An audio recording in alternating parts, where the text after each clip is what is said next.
الحمد لله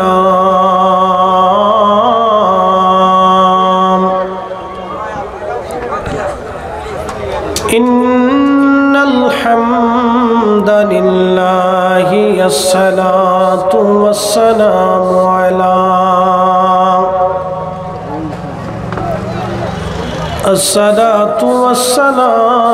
على رسول الله وعلى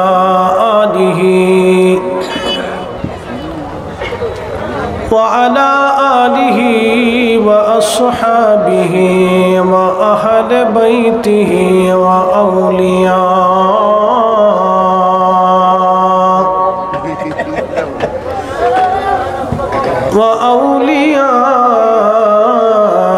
ملته وعلماء أهل سنته أجمعين.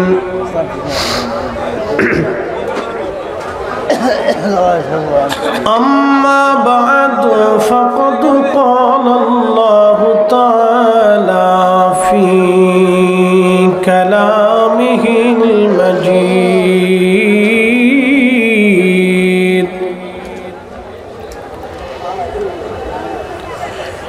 يا معشر الجن والإنس إن استطعتم أن تنفذوا من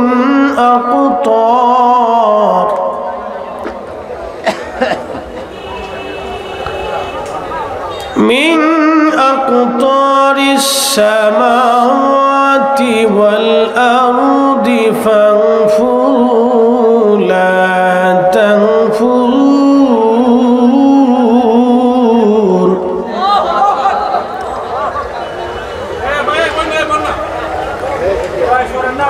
لا تنفذون إلا بسلطان.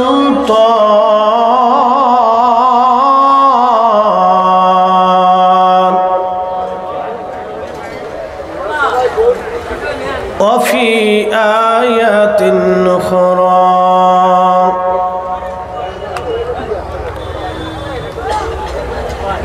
يا أيها الذين آمنوا أطيعوا الله وأطيعوا الرسول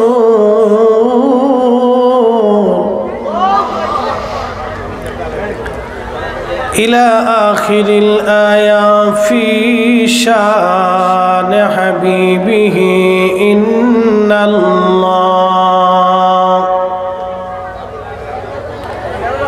إن الله وملائكته يصلون على النبي يا أيها الذين آمنوا صلوا عليه وسلموا تسليما. اللهم صل على মাঝখানের যে একটা বেশি টোন এটা একটু কমাই দেন। মুহাম্মদ ওয়া আলা আলি সাইয়্যিদিনা।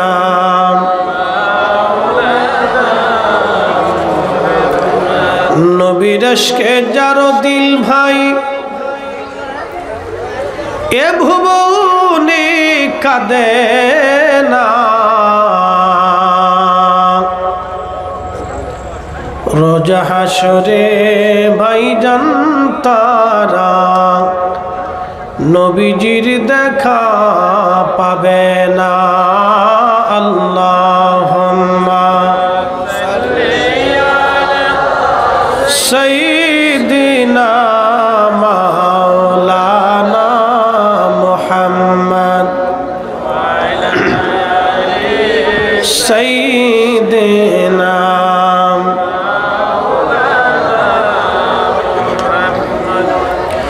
উড়ে যাও রে মাহফিলের হাওয়া,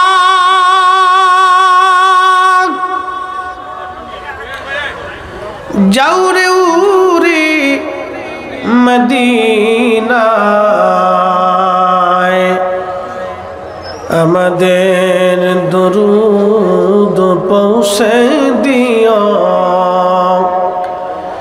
নূর নবীজির পাক রওজায় আল্লাহুম্মা সাল্লি আলা সাইয়্যিদিনা মাওলানা মুহাম্মদ ওয়া আলা আলি সাইয়্যিদিনা মাওলানা বালাগাল بكماله كشف الدجى بجماله حسنت جميع خصاله صلوا عليه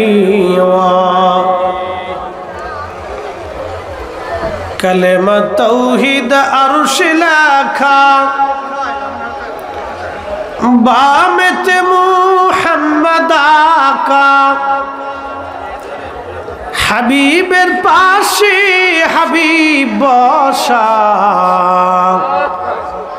কালেমাতে আসে প্রমাণ বালাগাল উলা বিকামালিহি কাশাফাত তুজা বিজামালিহি حسنت جميع خصاله صلوا عليه وآله আজকের এই মাহফিলের শান খোলা সমাজ কল্যাণ সংস্থার উদ্যোগে 19তম ঐতিহাসিক সুন্নি মহাসম্মেলনের সম্মানিত সভাপতি মৌলানা মুফতি মোহাম্মদ ফারুক মিয়া সাহেব হবিগঞ্জ দারুস সুন্নাহ কামিল মাদ্রাসার সম্মানিত অধ্যক্ষ। তুমি ইকোটা কমাই দাও, সাউন্ডটা বাহিরেরটা দিতে হবে যেমন সেইভাবে ইকোটা হালকা একটু কমাই দাও। সম্মানিত সহসভাপতি মাওলানা শেখ সিরাজুল ইসলাম আল কাদরি সাহেব, জনাব উদ্বোধক আলহাজ আব্দুল কাদের লস্কর সাহেব, উপজেলা পরিষদের মাননীয় চেয়ারম্যান মহোদয়, বিশেষ মেহমান মৌলানা মোহাম্মদ মনিরুজ্জামান সাহেব, উপপরিচালক ইসলামিক ফাউন্ডেশন হবিগঞ্জ, আজকের সকল অতিথিবৃন্দ, প্রধান মেহমান, আন্তর্জাতিক খ্যাতিসম্পন্ন মুফাসসির কোরআন, বিশিষ্ট মিডিয়া ব্যক্তিত্ব শাইখ ডক্টর সাইফুল আজম বাবর আল আজহারি সাহেব, পরিচালক এবং খতিব নর্থ ব্রঙ্কস ইসলামিক সেন্টার জামে মসজিদ নিউ ইয়র্ক আমেরিকা, আজকের যিনি প্রধান অতিথি সুন্নিয়তের নবীর পীর তরিকত হযরত আল্লামা মুফতি গিয়াসউদ্দিন আত-তাহিরি সাহেব,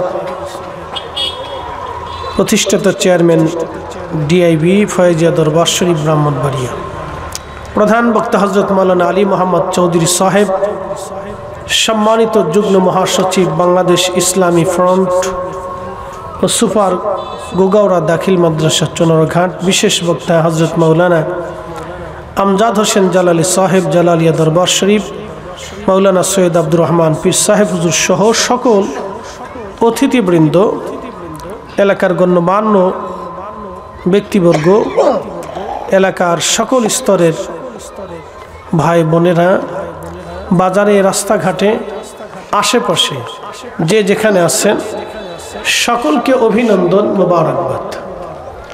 পর্দানশীল আমার সম্মানিত মা বোনেরা, সকলকে মোবারকবাদ জানাচ্ছি আজকের মাহফিলে আসার এবং বসার জন্য। আলিশান শাহানশাহী দরবার এলাহিতে শুকরিয়া করি, যিনি এই অঞ্চলের বহু মানুষের ভিতর থেকে আপনাকে এবং আমাকে যাচাই এবং বাছাই করে আল্লাহ তার বেহেশতের বাগানে আসার সুযোগ করে দিলেন। এই জন্যে আল্লাহ শাহানশাহী দরবারে আমরা একসাথে সকলে শুকরিয়া করে বলি আলহামদুলিল্লাহ। আরো শুকরিয়া করি সে আল্লাহ যিনি ১৬ লক্ষ নবী কারো উম্মত না বানাইয়া সর্বশ্রেষ্ঠ নবী, নবীকুল সরদার, ইমামুল মুরসালিন, রাহমাতুল লিল আলামিন, সৈয়দুল কাউনাইন ওয়াস সাকালাইন, হাবিবুল্লাহ নবী, মাকামে মাহমুদ ওয়ালা নবী, হাউজে কাউসার ওয়ালা নবী, আল্লাহর পিয়ারা হাবিবের উম্মত হিসেবে আল্লাহ আপনাকে এবং আমাকে মঞ্জুর করেছেন। এই জন্যে আল্লাহ শাহান শাহী দরবার এলাহিতে আমরা একসাথে সকলে আওয়াজ তুলে জবান খুলে শুকরিয়া আদায় করে বলি আলহামদুলিল্লাহ। বলুন, মুসলমান হিসেবে আল্লাহ আপনাকে কবুল করছেন, আপনি খুশি না বেজার? সুন্নি মুসলমান হিসেবে আল্লাহ আমাদেরকে মনোনীত করছেন, আপনারা খুশি না বেজার? শুনে রাখেন,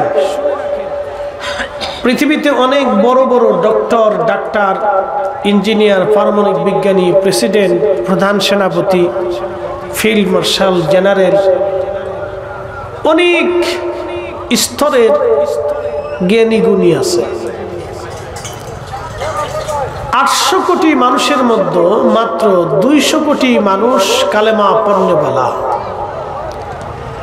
বাদ বাকি 600 কোটি মানুষ কালেমাহীন।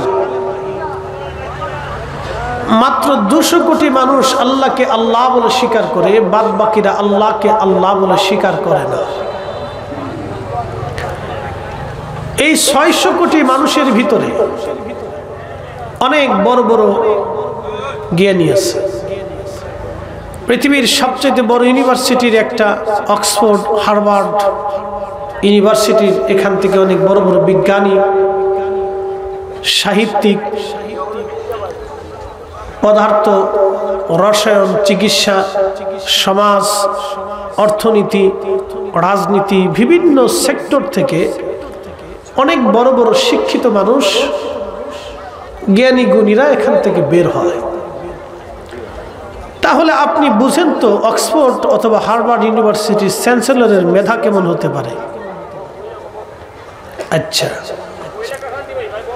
কিন্তু এরকম অনেক বড় বড় পারমাণবিক বিজ্ঞানী আছে যাদের একটা সুইচে বাংলাদেশের মতো 2-4টা দেশ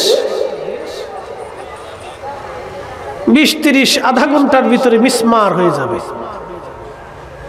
এরকমও তাদের মেধা জ্ঞানে অস্ত্র শস্ত্র তৈরি হয়েছে। আবার একটা ভাইরাস করোনা, এর প্রতিষেধক তৈরি করার জন্য বড় বড় চিকিৎসা বিজ্ঞানীরা গবেষণা করে তার প্রতিষেধকও বের করে ফেলল। তাহলে কি পরিমাণে তাদের মেধা এবং আকল জ্ঞান আছে। কিন্তু তাদের এই জ্ঞান, তাদের এই প্রজ্ঞা, তাদের এই মেধা, তাদের এই শিক্ষা, তাদের এই গবেষণা আল্লাহ চিনতে সাহায্য করে নাই। তারা করোনার টিকা শনাক্ত করেছে, বিভিন্ন রোগের প্রতিষেধক শনাক্ত করেছে,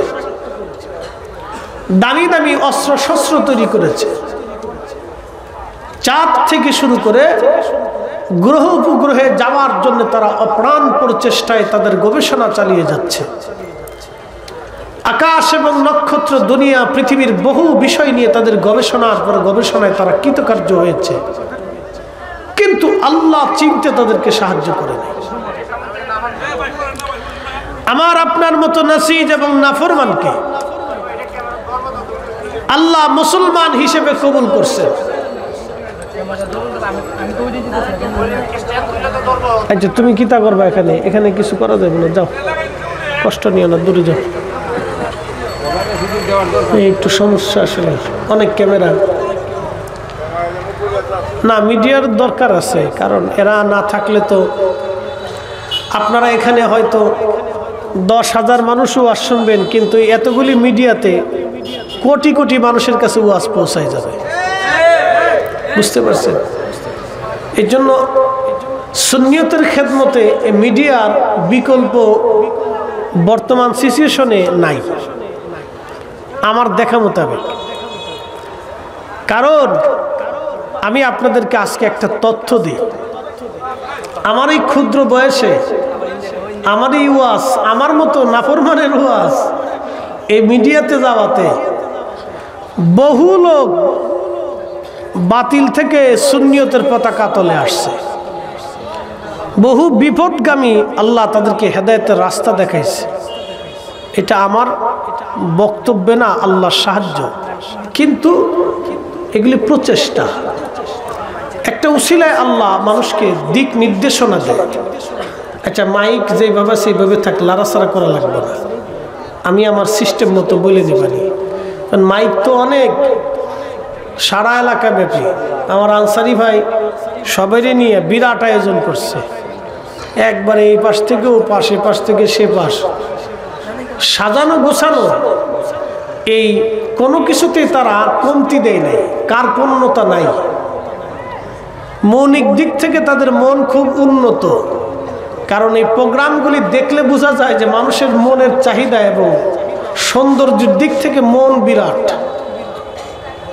মানে তারা কোনো কিছুতে কার্পণ্য করে নাই, সব কিছুতেই তারা খুব সুন্দর করার চেষ্টা করছে। তা আমি আমার মূল কথায় ফিরে যাই, একটু মনোযোগ দিয়ে। এই যে বিরাট বড় বড় জ্ঞানী গুণী, তাদেরকে আল্লাহ চিনতে তাদের জ্ঞান মেঘা প্রধান জ্ঞান তাদেরকে সাহায্য করে। আপনার আর আমার মতো নাসিদ আর নাফরমানকে আল্লাহ তার বান্দা হিসেবে, রাসূল করিমের উম্মত হিসেবে আল্লাহ দয়া করে কবুল করে ইসলামের পতাকার নিচে আনাইছে। কিয়ামত পর্যন্ত শুকরিয়া করলেও আদায় হবে না। কথা বলেন ঠিক না বেঠে? অ্যাটেনশন। বর্তমান পৃথিবীতে রাশিয়ার প্রেসিডেন্ট খুব শক্তিশালী একজন প্রেসিডেন্ট, আমেরিকার প্রেসিডেন্ট খুব শক্তিশালী একজন প্রেসিডেন্ট, রাশিয়ান সেনাবাহিনী খুব শক্তিশালী একটা পৃথিবীর সেনাফৌজ, আমেরিকান সেনাফৌজ খুব শক্তিশালী, চীনের সেনাফৌজ খুব শক্তিশালী, পারমাণবিক শক্তিধর যে কটা দেশ আছে তাদের সেনাফৌজ খুব শক্তিশালী। এই সেনাফৌজের সেনাপ্রধান, দেশের রাষ্ট্রপ্রধান যারা আছে, উত্তর কোরিয়া, চীন, জাপান, দক্ষিণ Korea, America, British, Canada, France, Germany, Russia, Israel, এদের বড় বড় রাষ্ট্রপ্রধান যারা আছে, কিয়ামতের মাঠে সার পয়সা আল্লাহর কাছে দাম আছে? একসাথে বলতে হবে, না না জোরে বলেন, একসাথে বলেন, দাম আছে? চোর পয়সাও দাম, এক পয়সাও দাম। এরা মরে যাওয়ার সাথে সাথে এক পয়সাও দাম নাই, এরা মরার সাথে সাথে এক পয়সাও দাম নাই। কিন্তু রাসূলুল্লাহর গোলামি কইরা, আল্লাহর গোলামি করে যারা কবরে গেছে, এরা মরার পরেও কবরে যে দাম, কবরের উপরেও তাদের দাম। কি কথা কর না, ঠিক না বেঠে? এই কথাটা বুঝতে হবে। প্রিয় উপস্থিতি, হবিগঞ্জের শামখোলার চোনারো ঘাটের মুসলমান, মনোযোগ দিয়ে কথাগুলি শুনবেন। আমার একটা বিষয় দেওয়া হয়েছে, সাহাবা ইকরামের ত্যাগ এবং ভালোবাসা রাসূল করিমের প্রতি। এই ভালোবাসার কথা আমি কি করে আপনাদেরকে বুঝাবো, কোন ভাষায় আমি আপনাদেরকে বুঝাবো? শুধু রাসূল করিমের একজন সাহাবীর কথা আপনাদেরকে শোনাই। এই সাহাবীর নাম মেজবানে রাসূল হযরত আইয়ুব আনসারী রাদিয়াল্লাহু আনহু। মেজবানে রাসূল হযরত আইয়ুব আনসারী রাদিয়াল্লাহু আনহু, যিনি রাসূল করিমকে মেজবানি গ্রহণ করেছিলেন মেহমান হিসেবে। আহা, আনসারী সাহাবী মদিনাতুল মুনাওয়ারাতে নবীজি হিজরত করে রওনা। মদিনার উপকণ্ঠে পৌঁছাইলে মদিনার হাজার হাজার হাজার হাজার মুসলমান নবীকে অভ্যর্থনা দিল। তলাআল বাদরু আলাইনা মিন সানিয়াতিল বেদা ওয়াজাবা শুকরু আলাইনা মাদআলিল্লাহি দা। একবার জোরে বলা যাবে কি মারহাবা। তোলাল বাদরু আলাইনা, আমাদের মাঝে এক পূর্ণিমার চাঁদের উদয় হচ্ছে। একসাথে বলবেন আল্লাহু আকবার। কি চাঁদ?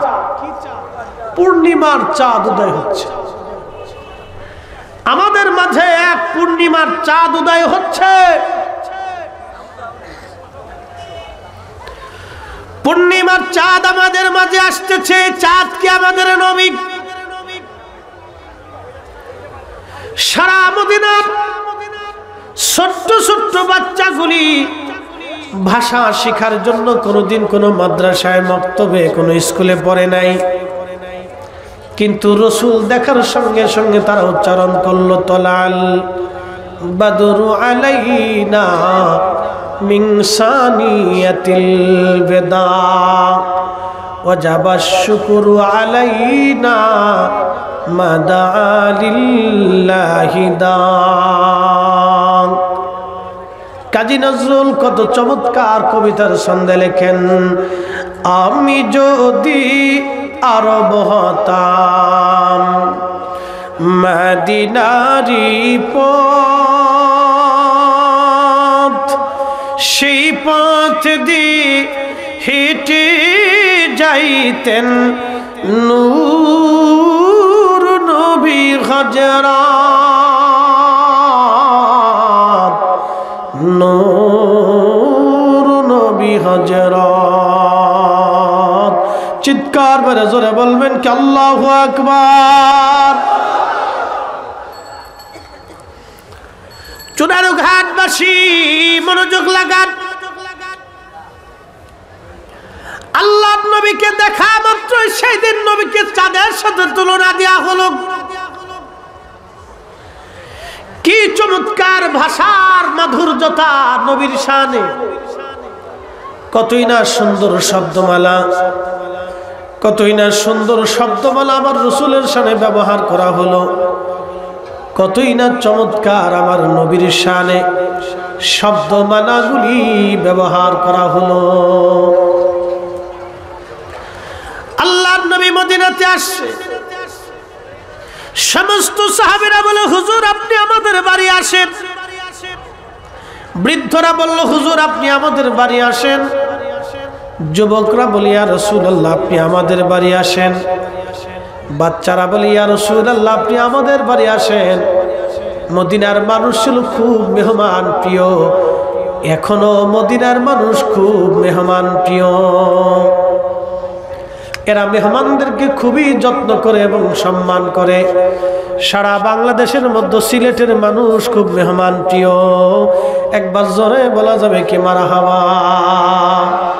ফাম মারি নেই, কথা সত্য। আর দুনিয়া তো আসাদ্দু মিনাল ফাম, দুনিয়া ফামের উপরে চলে। আমি আপনাদেরকে ফাম দিইনি, কথা সত্য। সিলেটের মানুষ অধিকাংশ ভদ্র, পরিসংখ্যানে দু চারটে দুষ্ট বদমাশি তোর তো সব জায়গায় আছে, কিন্তু পরিসংখ্যানে সিলেটের মানুষ অধিক পরিমাণে ভদ্র, নম্র এবং সভ্য। এটা কিসের উপর ভিত্তি করে আমি জানি না, তবে 360 আউলিয়ার সোহবত এই জমিনে আছে। এই কথা কর না কেন? কয়জন আউলিয়া? 360 জনের পরে কি আর ওলি আল্লাহ আসে নাই? কথা কর না কেন? আসে নাই? আসছে। কিন্তু 360 জনের কথা আমরা কেন বলি? উন্ডা মদিনাতুল মুনাওয়ারা হয়ে আল্লাহ রসুলের কদম থেকে মকবুল হয়ে তারা এদেশে আসছে। কথা কর না কেন? ঠিক কিনা? উন্ডা রসুল করিমের কদম মুবারক থেকে মকবুল হয়ে আসছে, সরাসরি আসছে। শরফুল মাকিনা ওয়া শরফুল মাকান, শরফুল মাকান ওয়া শরফুল মাকিন। কিছু জায়গার কারণে মানুষের দাম বাড়ে, কিছু মানুষের কারণে জায়গার দাম বাড়ে। কিছু জায়গার কারণে মানুষের দাম বাড়ে। আমার নবী মদিনায় থাকার কারণে মদিনার দাম বাড়ছে। আমার নবী মানব জাতির মধ্যে আসার কারণে মানব জাতির দাম বাড়ছে। নবী মানুষ হইছে বিদায় নবীর দাম বাড়ছে, বিষয়টা এরকম না। আল্লাহর নবীকে মানব জাতির মধ্যে পাঠানোর কারণে মানুষের দাম বাড়ছে। কি কথা কন না কেন, ঠিক কিনা? আমার দেশের কিছু ভাইরা ব্যাখ্যা করে, তাদের বক্তব্য হলো আমরা মাটির মানুষ, মাটির মানুষ শ্রেষ্ঠ। কথা বুঝেন? মাটির মানুষ শ্রেষ্ঠ। আল্লাহ মাটির মানুষকে শ্রেষ্ঠত্ব দিছে। এরা জিন জাতির চাইতে শ্রেষ্ঠ, ফেরেশতাদের চাইতেও শ্রেষ্ঠ, সমস্ত মাখলুক থেকে তারা শ্রেষ্ঠ। অতএব রাসূল করিম মাটির মানুষ হওয়ার কারণেও নবী শ্রেষ্ঠ। কি সুন্দর যুক্তি! আমার মনে হয় শয়তানে ওর আহলের ভিতরে পেশাব করে দিছে। কথা বুঝেন নাই মনে হয়? কথা বুঝে যান। উনি যুক্তিবাদীর যুক্তিবাদী। শয়তানে হাসে আর কয়, চাচা তোমার মতো চাচা থাকতে আমার আর দুনিয়ার চিন্তা নাই। তুমি একবারে জাগা মতো বাস মেরে দিছো। শুনে যান, শরফুল মাকিনা ওয়া শরফুল মাকান, শরফুল মাকানে ওয়া শরফুল মাকিন। কিছু জায়গার কারণে মানুষের দাম বাড়ে, কিছু মানুষের কারণে জায়গার দাম বাড়ে। মাটির মানুষের ভিতরে রহমতের নবীকে পাঠানোর কারণে এই মানব জাতির দাম বাড়ছে। নবীর কারণে মাটির মানুষের জন্য নবীর দাম বাড়ে নাই, নবীর কারণে মাটির মানুষের দাম বাড়ছে। কথা বলেন ঠিক না বেটে? পাগল দেশে কত জন্মাইছে আল্লাহই জানে। আল্লাহর নবীকে এই মাটির মানুষের ভিতরে পাঠাইছে বিদায় মাটির মানুষের দাম বেশি। যদি আল্লাহ মাটির মানুষের মধ্যে নবীকে না পাঠাইয়া জিন জাতির মধ্যে পাঠাইতেন, জিনদের দাম বেড়ে যাইত। হ্যাঁ, এবার মাইক ঠিক আছে, একভাবে রাখেন। আর ওই গজল গাইলে টোন মন দিন না, আমার কণ্ঠ এমনি বালা, এটার গুতায় ভালো করার কিচ্ছু নাই। বেশি ভালো করতে চাইলে সে দূর থেকে মানুষ যে বেডি ওয়াজ করতেছে, কণ্ঠ চিকুন না, পরে মনে করবো যে বেডি চিল্লাইতেছে। তো যেমনি আছে এমনি থাক, চলুক এইভাবে। একসাথে জোরে বলি তো আল্লাহ আকবার। না, চোনারো ঘাটার আওয়াজ হয়েছে না, এটা ছোটখাটো একটা মজলিসের আওয়াজ হয়েছে। গলার কাশি কুশি দিয়ে গলাটা সারান। একসাথে জোরে বলি আল্লাহু আকবার। আল্লাহু আকবার ওয়ালিল্লাহিল হামদু বিসমিল্লাহির রাহমানির রাহিম।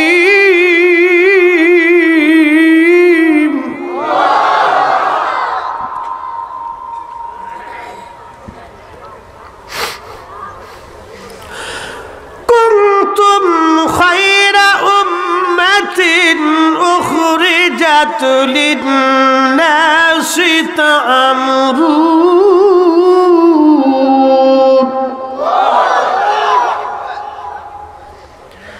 আল্লাহ বললেন তোমরা সর্বশ্রেষ্ঠ জাতি। আমাদেরকে আল্লাহ বলেন তোমরা সর্বশ্রেষ্ঠ জাতি, তোমাদেরকে শ্রেষ্ঠত্ব দিলাম। দুনিয়াতে দুইটা কাজ করবা।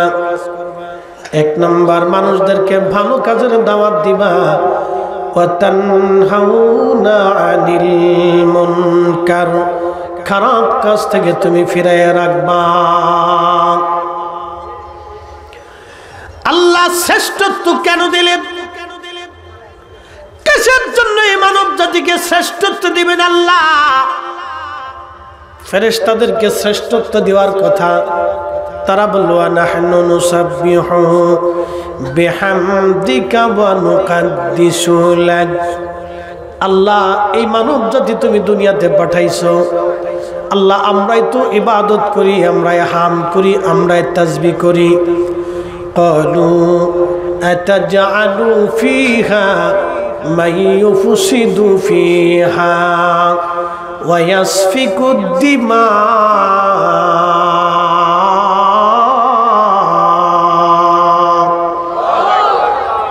দুনিয়াতে তুমি কি এমন একটা জাতি পাঠাবা যারা মারামারি করবে, কাটাকাটি করবে, রক্তপাত করবে, ফেসাদ বাঁধাবে, বিশৃঙ্খলা বাঁধাবে।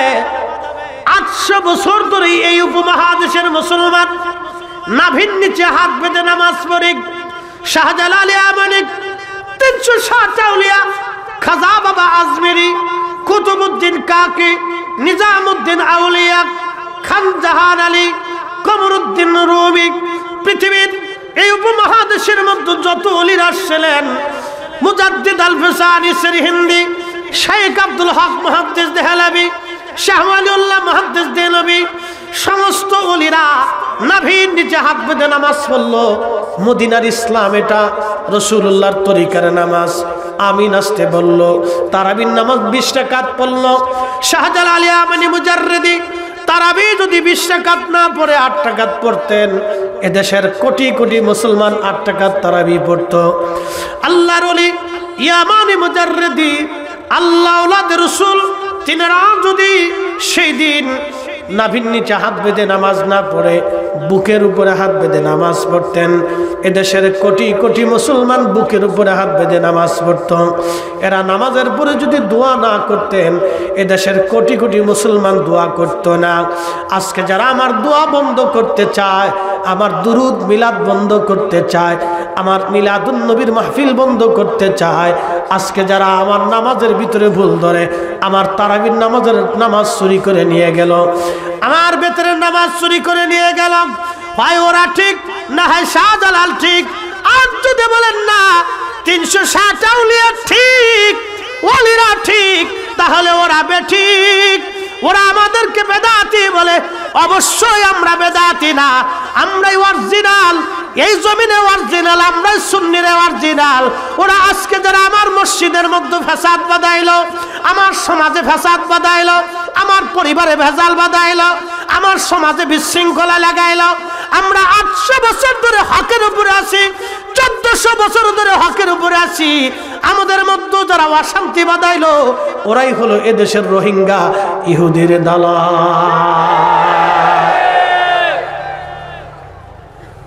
কষ্ট হচ্ছে আপনাদের? বোঝা যায়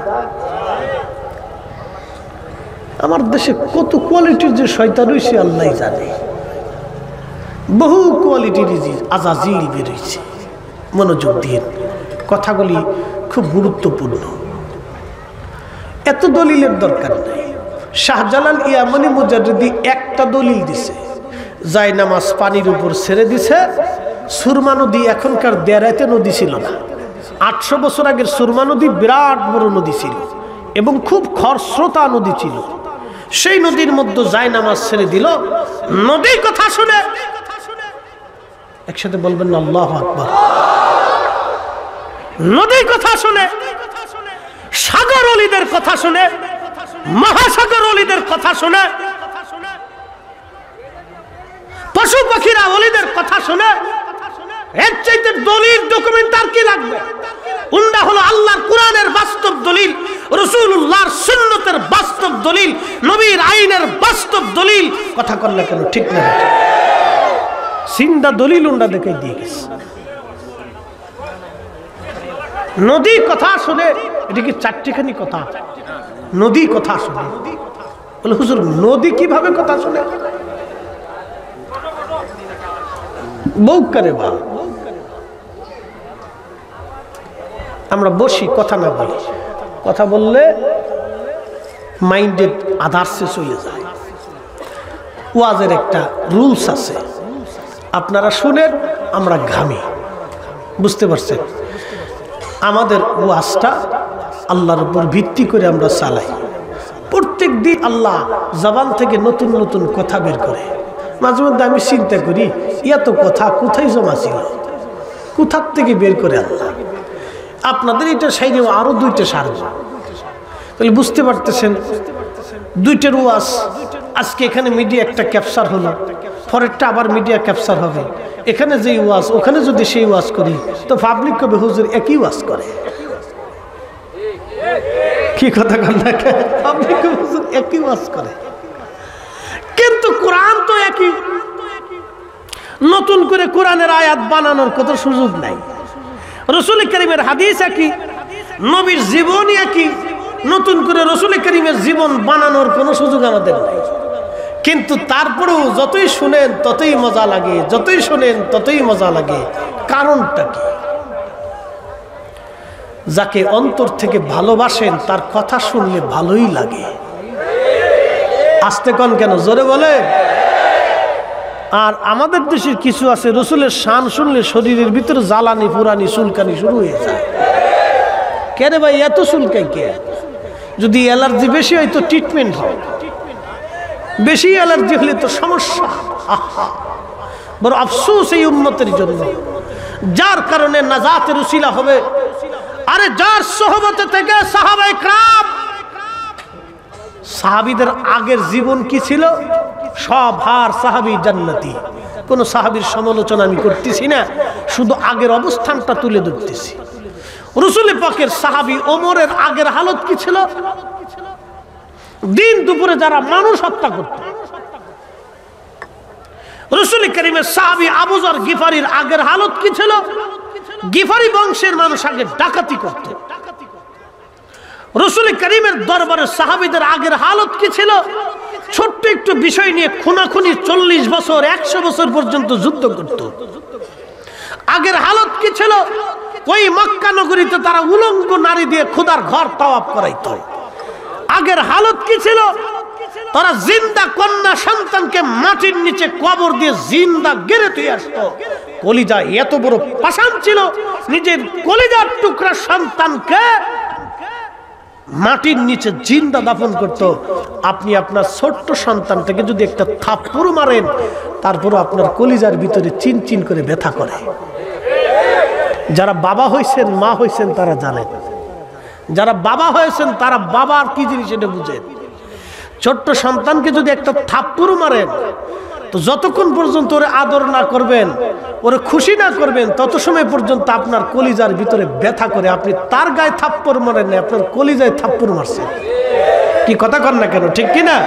এর অর্থ হচ্ছে সন্তানকে বাবা কলিজার ভিতর থেকে ভালোবাসে। আমাদের সন্তানরা বুঝে না, ওরা বুঝে না বিদায় সুন্দরী নারী পাইলে বাবা থেকে জুদা হয়ে আলাদা যায় ঘর সংসার করে। ও শুয়োর কুত্তার চাইতে নিকৃষ্ট।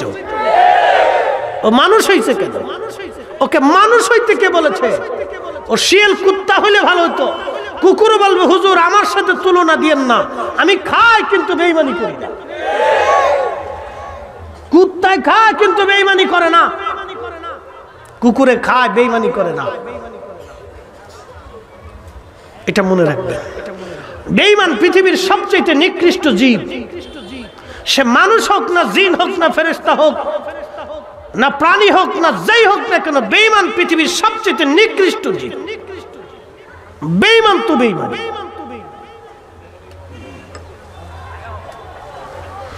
যার বাড়ি খায়, যার থেকে উঠে, যার থেকে আদর পাইলো, যার থেকে শরীর গঠন হলো, যার থেকে জীবন গঠন হলো, যার থেকে জীবন দেখলা, যার থেকে সুনাম পাইলা, যার থেকে দুনিয়া পাইলা, যার থেকে কিছু পাইলা, ওই বাবা মা ভুইলা দুনিয়ার অন্য কিছু পাওয়ার পরে যখন তুমি বাবা মা ভুলে দাও, তো কুত্তার সাথে তুলনা দিল। কুত্তা বলবে হুজুর আমার সাথে তুলনা দিয়েন না, আমি কুত্তা, আমি পচা গলা খাই, ঠান্ডার ভিতরে আমি রাত্রিবেলায় কাঁপি, আর পর আপনার মনিবের বাড়ি পাহারা দেই। আমি খাই কিন্তু বেঈমানি করি না। মনিবের সাথে আমি কুত্তা বেঈমানি করি না, কিন্তু মানুষ মানুষের সাথে বেঈমানি করে। কথা কোন ঠিক না বেটা? ও কুত্তার চাইতেও নিকৃষ্ট।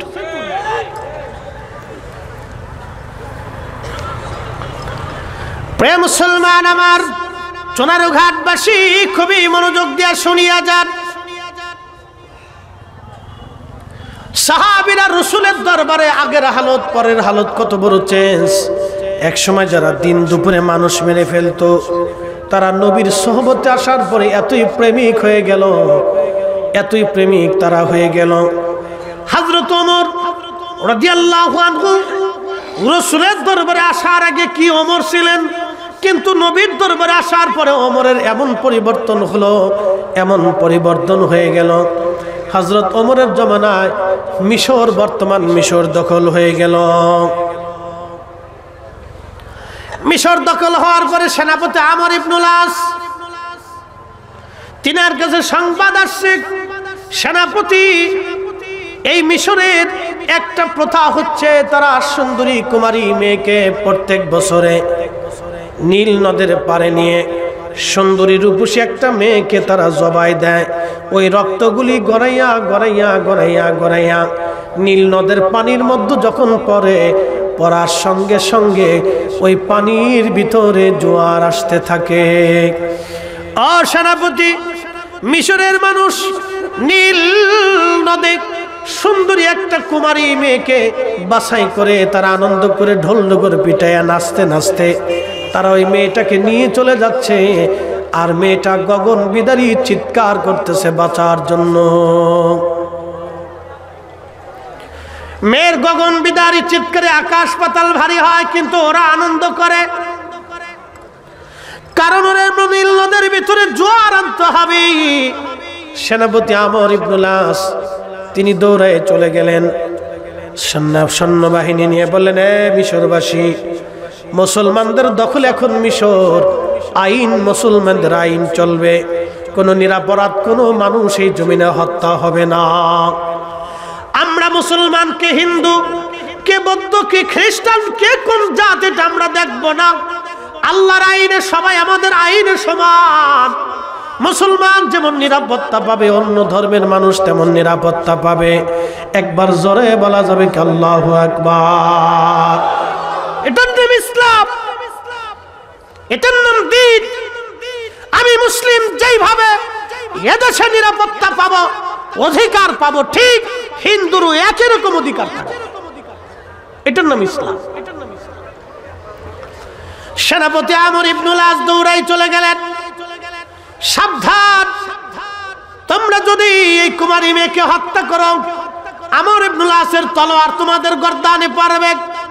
চলে যাও, সাবধানে, নিরাপরাধ কুমারী মেয়ের হত্যা, রক্তপাতী জমিনে চলবে না।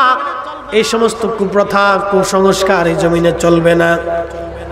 ওরা বলল, হে সেনাপতি, তোমরা দখল করছো মিশর, ঠিক আছে, কিন্তু আমরা প্রত্যেক বছর একটা করে মেয়ে এইভাবে জবাই দেওয়ার কারণে নীল নদের মধ্যে পানির জোয়ার আসে।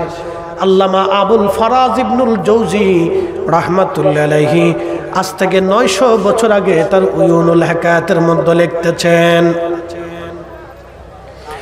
ইমাম আবুল ফরাজ ইবনুল জৌজি ওনার কিতাবের মধ্যে লেখেন, তখন মুসলমানদেরকে বলা হলো, হে মুসলমানেরা, আমরা কুমারী মেয়ে হত্যা করে পানি উঠিয়ে আনি, নীল নদের জোয়ার আনি, আমরা তোমাদের প্রথা মেনে নেব, আমরা এই কুমারী হত্যা করব না, কিন্তু পানির জোয়ার তোমরা এনে দাও।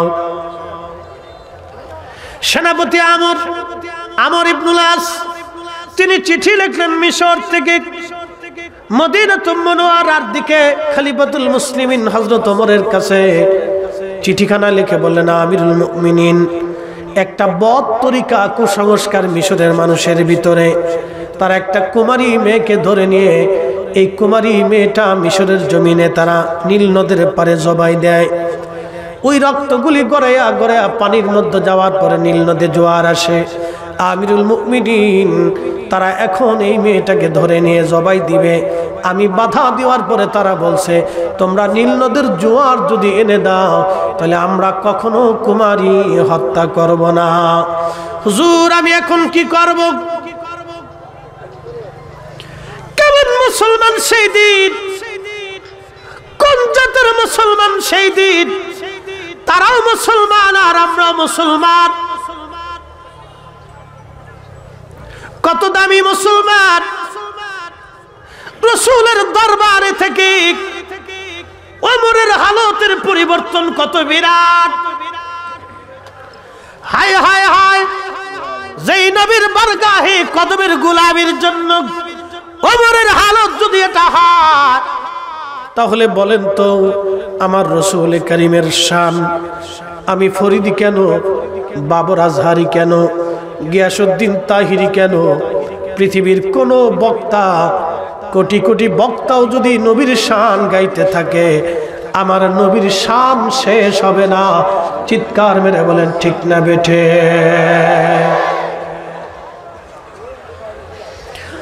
হযরত ওমর চিঠিখানা পড়লেন, চিঠিখানা পড়ার পরে আমিরুল মুমিনিন হযরত ওমর রাদিয়াল্লাহু আনহু আরেকখানা চিঠি লিখলেন। চিঠিখানা লিখে কাপড় ভাঁজ করে চিঠির বার্তাবাহকের হাতে দিয়ে বললেন, সেনাপতি আমর ইবনুল আসকে বলবা তিনি যাতে নীল নদের মধ্যে এই চিঠিখানা ছেড়ে দিয়ে চলে আসে। চিঠি নিয়ে চলে যাওয়া হলো মিশর।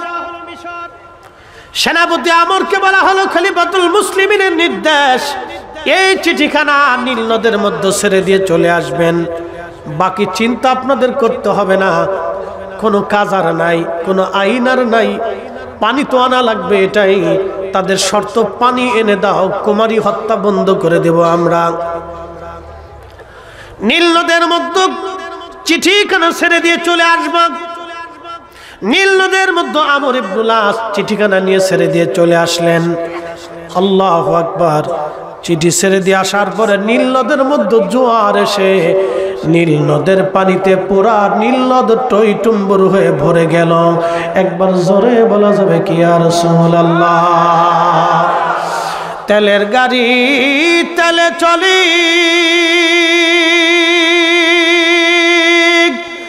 হাওয়ার গাড়ি হাওয়ায় উড়ে, বিনা তেলে চালায় গাড়ি নবী সুলাইমান। আমরা সেই মুসলমান, আমরা সেই মুসলমান। কথা বলেন ঠিক কিনা? আমরা এখন সেই মুসলমান হয়েছি। মসজিদ কমিটি মসজিদের টাকা চুরি করে খায়।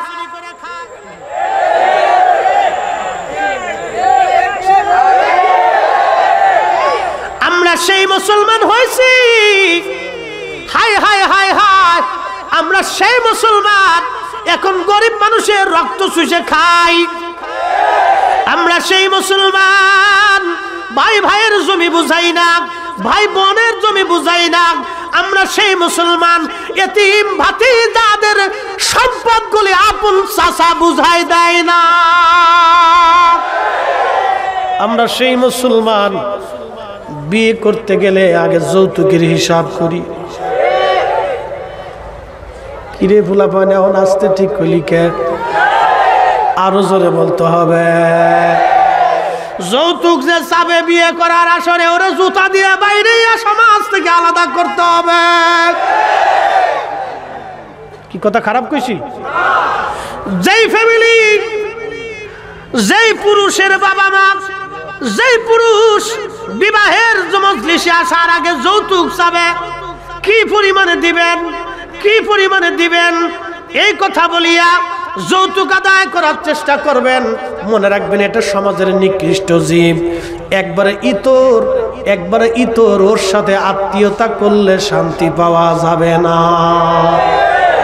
আবার আমাদের দেশে আর একটা প্রথা আছে। বলে কি প্রথা? রমজান মাস আসলে মায়ের বাপের পক্ষ থেকে ওই মেয়ের বাড়িতে, জামাই বাড়িতে খাসি পাঠাইতে হয়, গরু পাঠাইতে হয়। কে তোরা খাসি গরু না নিয়ে শুয়োর কিনে নিতে পারিস না? এই কি কথা কর না কেন? দুটো কুত্তা ধরে লয়ে যা। শয়তান কোথাকার, তোর এই খাসি গরুর তরিকা কে বাতলাইছে? এই সমস্ত কুসংস্কার, অসংস্কার হাবি জাবি দিয়ে আজকে আমরা সমাজ নষ্ট হয়ে গেছে। রাসূলুল্লাহর তরিকায় আমাদের চলতে হবে। কথা বলেন ঠিক না বেটে? এই আজাইরে কুসংস্কারে আমার সমাজ নষ্ট হয়েছে, কত বোনের সংসার নষ্ট হয়েছে। আপনি জানেন মানুষ মারার চাইতে কথার অত্যাচার সবচেয়ে বেশি। আপনি কি চান আপনার বোন শ্বশুর বাড়িতে কথার অত্যাচার সহ্য করুক? এগুলো কথার অত্যাচার, এগুলি কথার অত্যাচার চলতে থাকে মানুষের। কেন এগুলি হবে? আমরা কেন মুসলমান হয়েছি? কিসের জন্য আল্লাহ মানুষ বানিয়েছে? কেন আমাদের ভিতরে রাহমাতুল লিল আলামিনকে দিলেন? কেন খায়রা উম্মাহ বলেছেন? কেন মানুষ হয়েছি? আমাদেরকে মানুষ হতে হবে রাসূলের তরিকায়, সাহাবে আজমাইনের তরিকায়, আউলিয়া کرامের তরিকায়। 360 আউলিয়ার জমিন, শাহজালালের জমিন, শাহপরানের জমিন, শাহ মাকদুমের জমিন, আল্লাহর ওলিদের দেওয়া ইসলামের এই জমিনে কুসংস্কার চলবে না। কথা বলেন ঠিক না বেটে? এগুলি সমাজ থেকে জুতা দিয়ে বাইরিয়ে তাড়াইতে হবে। আশ্চর্য, এগুলি কোথা থেকে আমদানি হয় আল্লাহ জানে। এক একটা প্রথা সমাজকে কলুষিত করতেছে, এগুলি থেকে সমাজের অশান্তি সৃষ্টি হয়, ফ্যামিলির ভিতরে অশান্তি সৃষ্টি হয়, এগুলি চলতেছে আজ। হযরত ওমর রাদিয়াল্লাহু আনহু চিঠি লিখে দিলেন, নীল নদে জোয়ার আসলো, কুমারী হত্যা বন্ধ হয়ে গেল। সাহাবে আজমাইন জিজ্ঞেস করলেন, ইয়া আমিরাল মুমিনিন, একটা বিষয় আমি বুঝলাম না, আমরা বুঝলাম না, বলেন কি বুঝেন নাই? কথা ছিল নীল নদের পানির জোয়ার আসবে, তারা কুমারী হত্যা বন্ধ করে দিবে বলে। হ্যাঁ, আপনি চিঠির মধ্যে কি লিখলেন যে নীল নদের মধ্যে জোয়ার আসলো? আমিরুল মুমিনিন বললেন, ও নবীর সাহাবীরা, আমি চিঠির মধ্যে লিখলাম, হে নীল নদ, তুমি যদি আল্লাহর হুকুমে প্রবাহিত হও, তাহলে আমি ওমর খলিফাতুল মুসলিমিন বলতেছি, তুমি আল্লাহর হুকুমে আবার প্রবাহিত হও। আর তুমি যদি আল্লাহর হুকুমে প্রবাহিত না হও, নিজের ইচ্ছায় প্রবাহিত হও, তাহলে তোমাকে প্রবাহিত হওয়া লাগবে না। আল্লাহু আকবার। সমগ্র সৃষ্টি আইন মানে কার? সূর্য প্রত্যেক দিন পূর্বাকাশ থেকে উদিত হয়ে পশ্চিমে ডুবে, বলেন আইন কার? এক মিনিটও কি আমরা ইচ্ছা করলে, চেষ্টা করলে সূর্য 1 মিনিট পরে 1 মিনিট আগে অস্ত নেওয়ার, উদয় করার কোনো সুযোগ আছে? এই যে শীত এখন আমাদের বাংলাদেশে চলতেছে, ইরানে গরম চলতেছে। বাংলাদেশে শীত, ইরানে গরম। এই বাংলাদেশের শীত আনলেন, ইরানে গরম দিলেন। আমরা ইচ্ছা করলে এখন বাংলাদেশে গরম আনতে পারবো না, হাজার চেষ্টা করলেও না। বাংলাদেশের সমস্ত মানুষ একসাথে আগুন জ্বালাইলেও এই বাংলাদেশে গরম আনা যাবে না। সারা বাংলাদেশে আগুন লেগে গেলেও বাংলাদেশে গরম হবে না।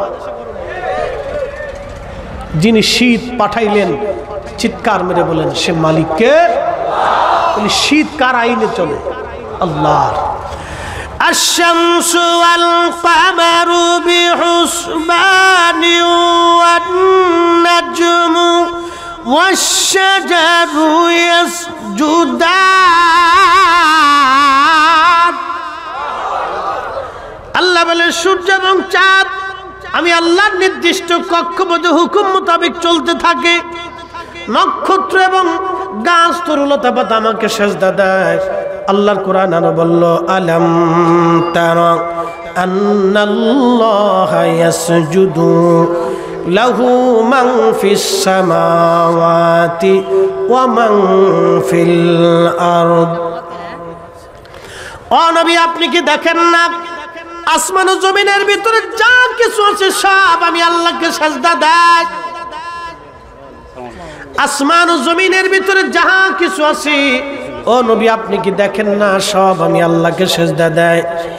আশ-শামসু ওয়াল কমারু ওয়ান নুজুমু ওয়াল জিবালু ওয়াশ শাজারু ওয়াদ দাওয়াবু ওয়া কাসীরুম মিনান নাস।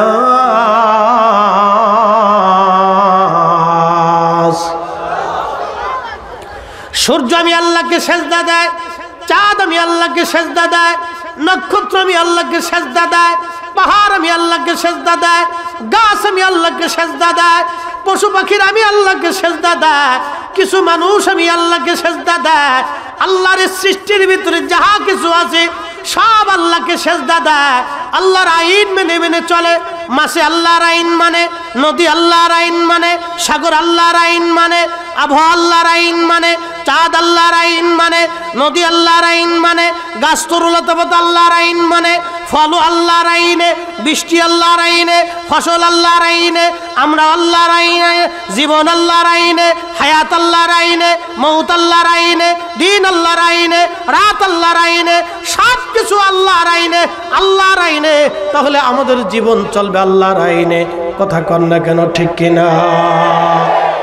আল্লাহ বলেন ওয়ালা তাত্তাবিউ খুতুওয়াতিশ শাইতান, তোমরা শয়তানের ইত্তেবা করিও না, শয়তানের ইত্তেবা করিও না।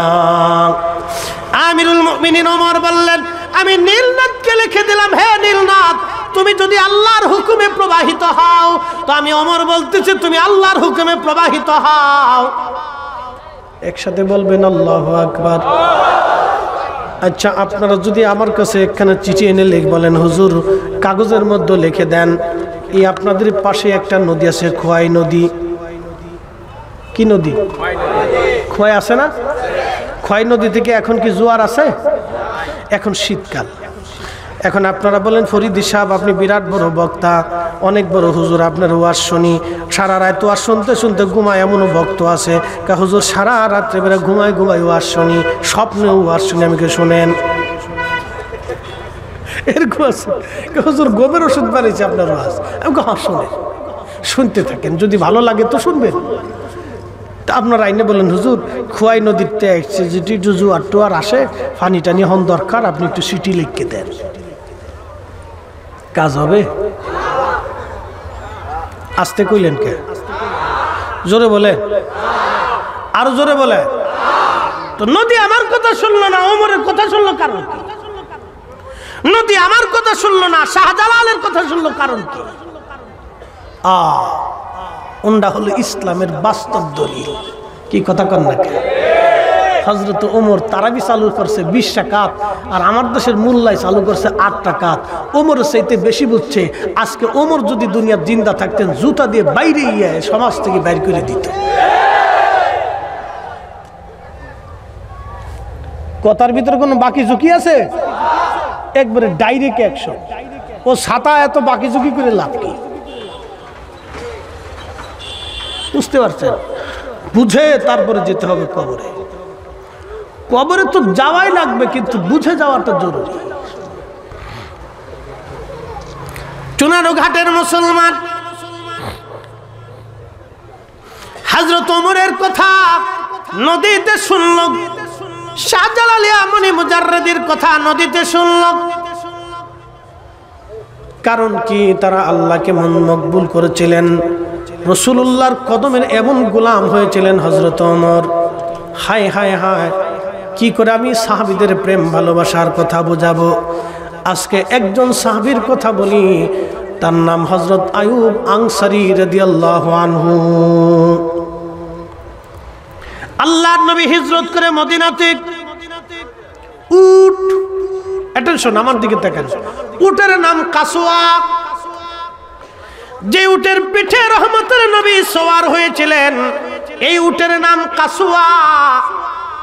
কাসওয়া উট আল্লাহর নবীজি পিঠের উপরে চড়ে আল্লাহর হাবিব রওনা হলেন। সবাই বলে হুজুর আমাদের বাড়ি আসেন।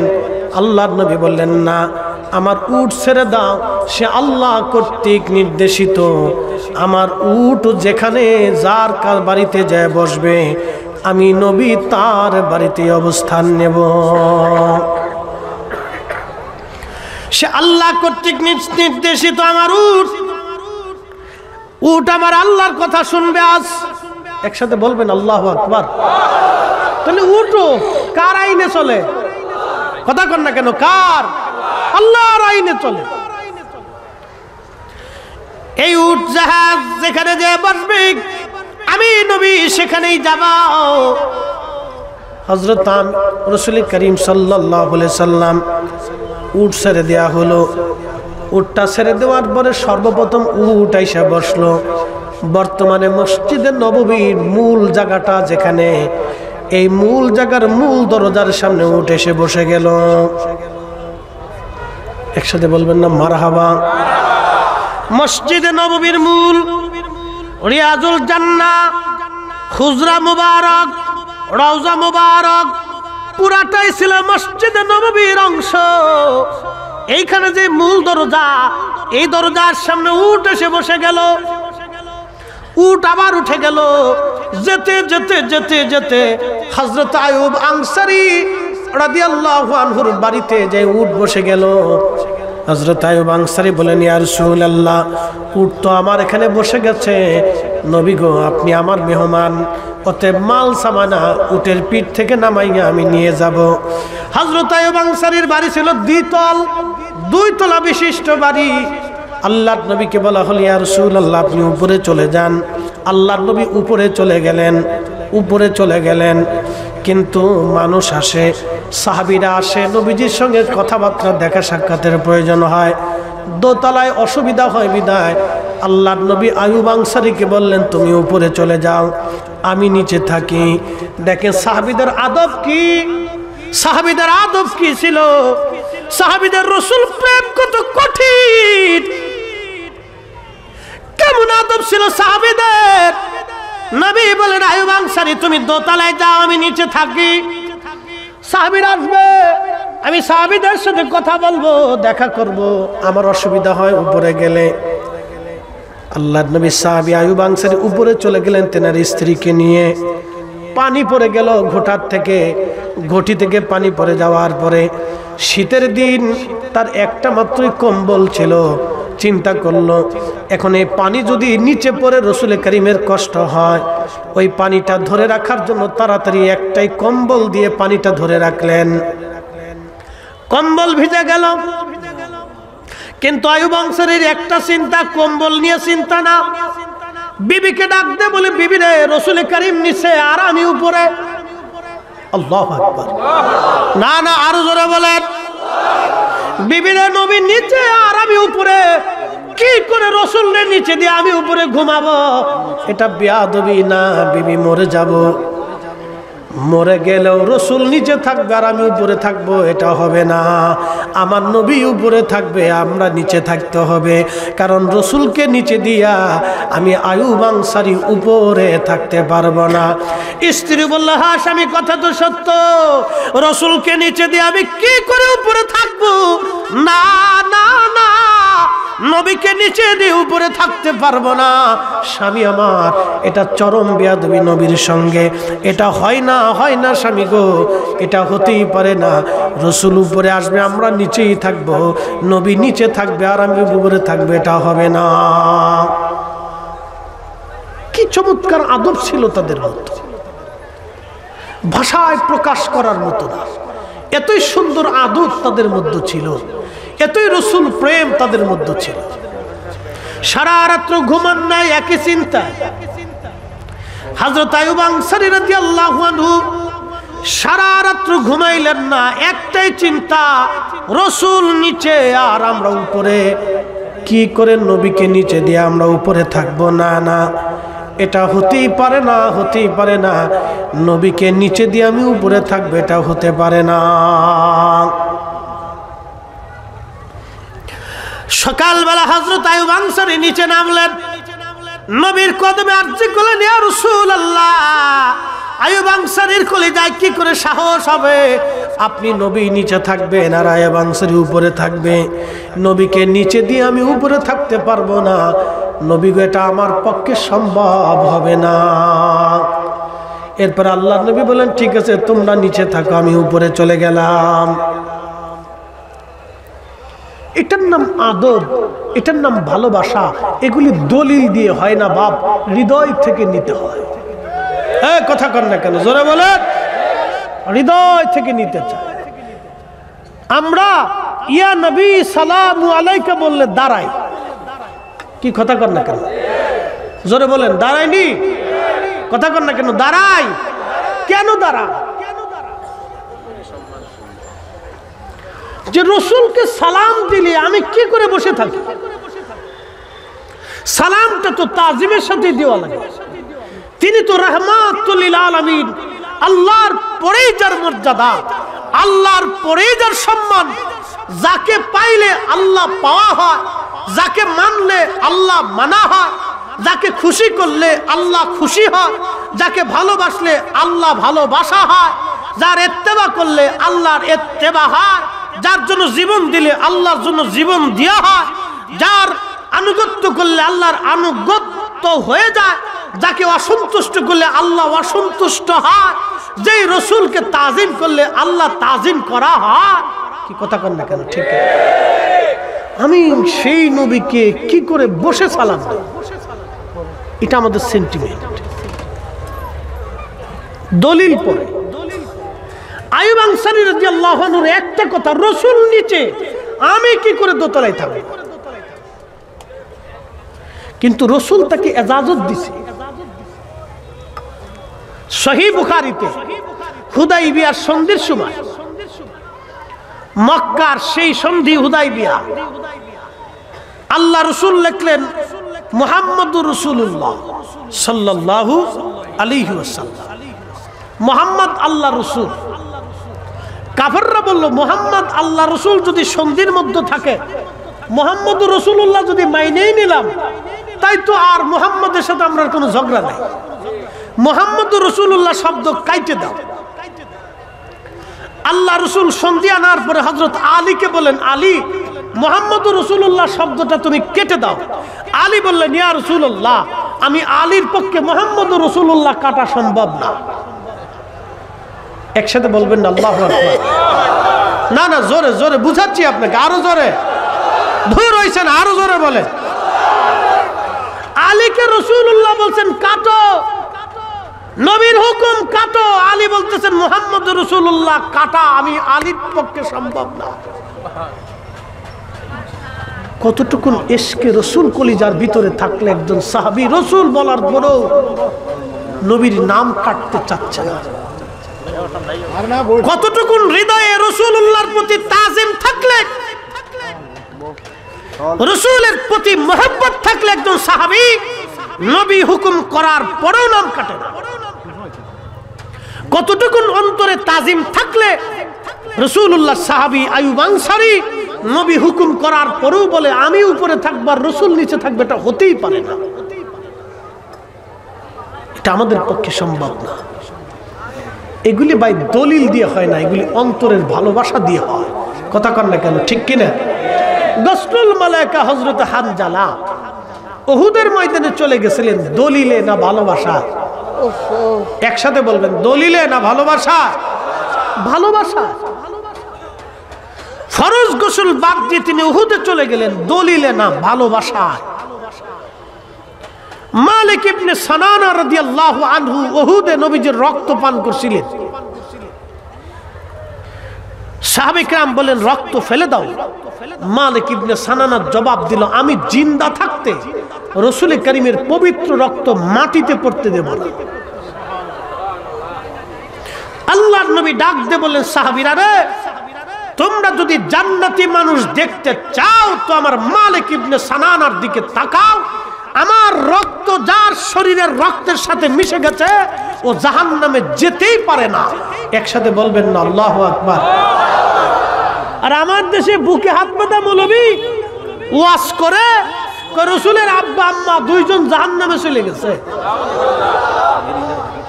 নবীর রক্ত যার শরীরে আছে সে জাহান্নামে যেতেই পারে না। আর রাসূল করিম যেই মায়ের রেহেমের ভিতরে ছিলেন, যেই বাবার পবিত্র সুলবের মাধ্যমে নূরে মুহাম্মাদি মায়ের রেহেম আসলো, যেই মায়ের রেহেমের ভিতরে রাহমাতুল লিল আলামিন অবস্থান নিলেন, সেই রেহেম জাহান্নামের আগুনে পুড়বে। এটা কি করে হয়? কি করে এটা বিশ্বাসযোগ্য হতে পারে? আর রাসূল করিম আল্লাহ নাপাক, ইন্নামাল মুশরিকুনা নাজাসুন, মুশরিকরা তো নাপাক। তো নাপাক দেহের ভিতর দিয়ে রাসূলকে কি করে আল্লাহ দুনিয়াতে আনলেন? এটা কি করে বিশ্বাস করা যায়? শুনেন, ভেজালে ভেজালে ভেজালে দেশ ভরে গেছে। ভেজালে ভেজালে ভেজালে ভেজালে দেশ ভরে গেছে। এখন চারিপাশে শুধু ভেজাল আর ভেজাল। আমে ভেজাল, জামে ভেজাল, পানিতে ভেজাল, কাঁঠালে ভেজাল, খাবারে ভেজাল, সব জায়গায় ভেজাল। মসজিদে ভেজাল ঢুকছে, আর হুজুরের ভিতরেও ভেজাল ঢুকছে। সব জায়গায় শুধু ভেজাল আর ভেজাল, ভেজাল আর ভেজাল। কথা বুঝে তারপরে বাড়ি যাবে।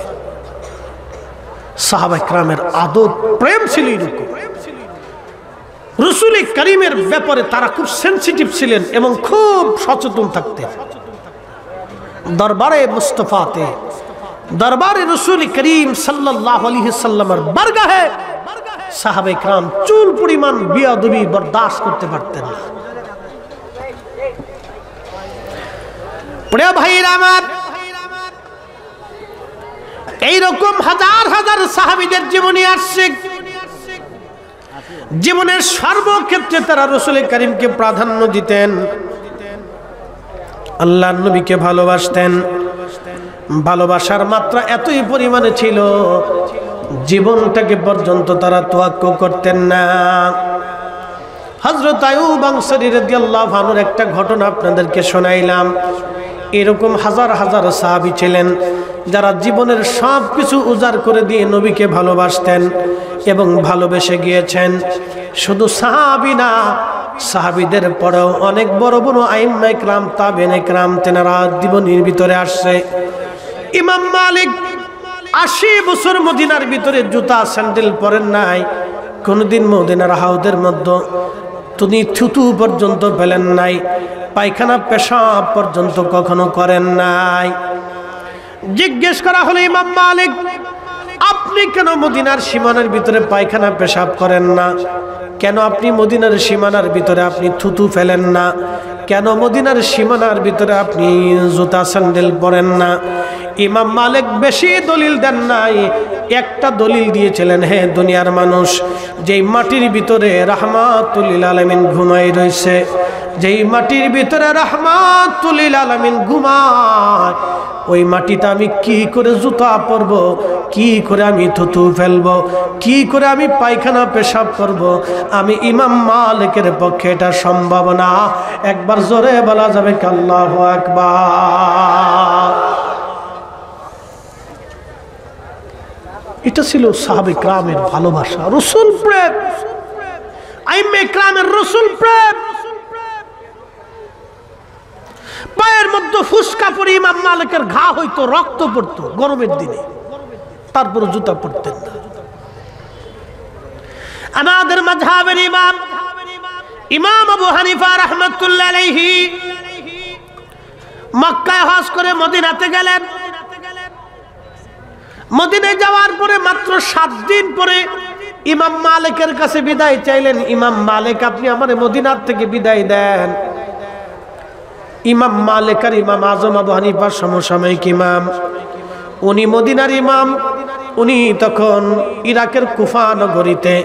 ইমাম আবু হানিফা রাহমাতুল্লাহ আলাইহি, ইমাম আবু হানিফা ইরাক চলে আসবেন, বিদায় চান ইমাম মালিকের কাছে। ইমাম মালিক জবাব দিলেন, হুজুর কত মানুষ মদিনায় আসতে চায়, আপনি কেন মদিনা থেকে চলে যেতে চান, কারণ কি? ইমাম আজম আবু হানিফা বললেন, ও ইমাম মালিক আমি তো মানুষ, আমাকে তো বেঁচে থাকতে হবে, তুমি কি চাও আমি মরে যাই? বলে, হুজুর মদিনায় আসলে মানুষ থাকার আগ্রহ করে, আপনি চলে যেতে চান আবার মরার কথা বলেন, কারণ কি? বলে, ইমাম মালিক রে, আজকে 7 দিন হলো আমি পায়খানাও করি না, পেশাবও করি না। বলে, কারণ কি? ইমাম আজম আবু হানিফা ডাক দেয়া বলেন, ইমাম মালিক আমি কোথায় পেশাব করব, পায়খানা করব বলো? এই মাটির নিচে রাহমাতুল লিল আলামিন ঘুমাই রইছে। চিৎকার মেরে জোরে বলেন না ইয়া রাসূলুল্লাহ। এইগুলি রাসূল প্রেম, নবীর তাজিম, এইগুলি দলিলে হয় না, ভালোবাসাই হয়, দলিলে হয় না। দলিল দিয়ে বোঝানো যায় না, দলিল দিয়ে বোঝানো যায় না। ইমাম মালিক দলিল দেন নাই, ইমাম আবু হানিফা দলিল দেন নাই, একটাই কথা, যেই মাটির নিচে রাহমাতুল লিল আলামিন ঘুমায়, আমি সেই মাটির উপরে কি করে পায়খানা পেশাব করব? ইমাম মালিক ডাক দিয়ে বলেন, হুজুর তাহলে 7টা দিন কিভাবে আপনি বেঁচে আছেন, কি খান? বলে, এই 7 দিন আমি 7টা খেজুর খেয়ে বেঁচে আছি, মাত্র 7টা খেজুর খাইছি 7 দিনে, যাতে আমার বাথরুমে না ধরে, পেশাব পায়খানা না ধরে। পানি কি করে খান, তৃষ্ণা কি করে নিবান? ইমাম আবু হানিফা রাহমাতুল্লাহ আলাইহি বললেন, আমি হাতের মধ্যে পানির আর্দ্রতা নেই, হাতের মধ্যে পানি নিয়ে এই পানিগুলি চেটে চেটে চেটে চেটে কোন রকম আমি তৃষ্ণা নিবারণ করি। অধিক পরিমাণে পানি পান করলে পেশাবে ধরবে, পেশাবের বেগ আসলে পেশাব করাই লাগবে। আমি মদিনার সীমানার মধ্যে পেশাব পায়খানা করতে পারবো না, আমার বিদায় দাও, আমি চলে যাচ্ছি, মদিনায় থাকা আমার পক্ষে সম্ভব হলো না। হে রাসূল তোমায় ভালোবাসি, অন্তরে শুধু মুখে নয়, জান্নাতের আশায় নয় হে রাসূল, জাহান্নামকেও ডরি না। তোমায় পাওয়ার আশায় মন ছুটে যায় মদিনা, তোমায় পাওয়ার আশায় মন ছুটে যায় মদিনায়, এ আশিকে দিদার দাও না, আর দূরে থাকিও না, এ আশিকে দিদার দাও না, আর দূরে থাকিও না। হে রাসূল তোমায় ভালোবাসি, অন্তরে শুধু মুখে নয়, জান্নাতের আশায় নয় হে রাসূল, জাহান্নামকেও ডরি না।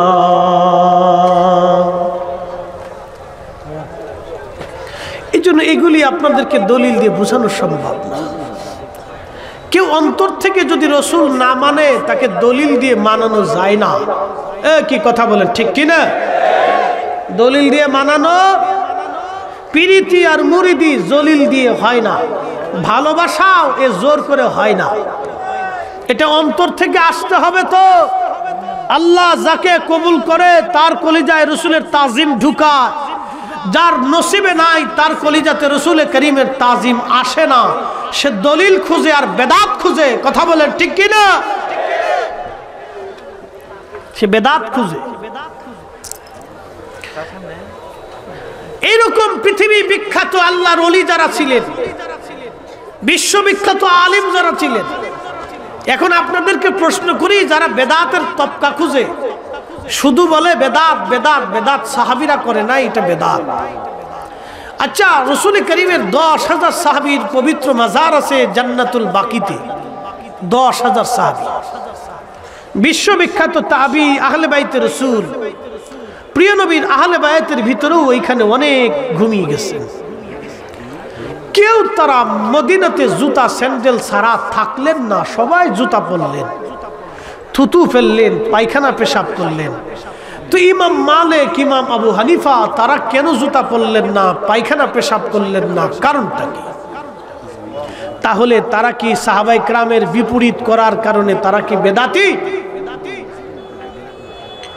তো সাহাবীরা যেটা করে নাই সেটা তারা করছে, তাহলে তারা কি বেদাতি? আপনারা বলবেন অবশ্যই না, তারা বেদাতি হতেই পারে না। কারণ দুইজন বিশ্ববিখ্যাত ইমামের নাম মসজিদে নববীতে নামের পরে, 4 জন ইমামের নামের পরে রাদিয়াল্লাহু তাআলা আনহু সহ লেখা। আগে রসুল করিম এবং আহলে বাইত, খুলাফায়ে রাশিদিন, আশারে মুবাশশিরিন, তারপরে এই 4 জনের নাম লেখা আছে। ইমাম আবু হানিফা, ইমাম নু'মান বিন সাবিত আবু হানিফা রাদিয়াল্লাহু তাআলা আনহু, ইমাম মালিক ইবনে আনাস রাদিয়াল্লাহু তাআলা আনহু, ইমাম আবু ইদ্রিস আশ-শাফিঈ রাদিয়াল্লাহু আনহু, ইমাম আহমদ ইবনে হাম্বল রাদিয়াল্লাহু তাআলা আনহু সহ মসজিদে নববীতে সুন্দর করে লিখে রাখা আছে। আমি নিজের চোখে দেখছি, ভিডিও করে নিয়ে আসছি। পৃথিবীর এই 4 ইমামের এক ইমামকে কেউ যদি বেদাতি বলে তো মুসলিম মিল্লাতের ইলম বিতর্কিত হবে, ফিকহের মাসালা, তাফসীরের মাসালা, হাদিসের মাসালা অনেক কিছুই বিতর্কিত হয়ে যাবে। অতএব এই 2 জন ইমাম রসুল প্রেমে মদিনার ভিতরে কখনো পায়খানা পেশাব সারেন নাই, থুতু পর্যন্ত ফেলেন নাই। দলিলে না, ভালোবাসা, একটাই দলিল, যেই মাটির নিচে রাহমাতুল লিল আলামিন ঘুমিয়ে আছে, আমি কি করে সেই মাটির ভিতরে, আমি কি করে সেই মাটির উপরে পায়খানা পেশাব করব, কি করে আমি জুতা স্যান্ডেল পরব? একসাথে বলা যাবে আল্লাহু আকবার। পৃথিবী বিখ্যাত একজন বাদশাহ, তার নাম সুলতান মাহমুদ গজনবী, অনেক বড় বাদশাহ। এই সুলতান মাহমুদ গজনবী রহিমাহুল্লাহ গজনী সাম্রাজ্যের বাদশাহ। বর্তমান আফগানিস্তান, ইরানের এক অংশ, উজবেকিস্তান, তাজিকিস্তান, তুর্কমেনিস্তান, আজারবাইজান, এই বেল্টের এক বিরাট অঞ্চলের বাদশাহ ছিলেন সুলতান মাহমুদ গজনবী। এই সুলতান মাহমুদ গজনবী রহমাতুল্লাহ আলাইহি সুদূর আফগানিস্তানের গজনী থেকে মদিনাতে আসছে হজ করার জন্য। হজ শেষ করে মদিনায় ঢুকে শাহী পোশাক খুললেন। অ্যাটেনশন, আমার দিকে তাকান।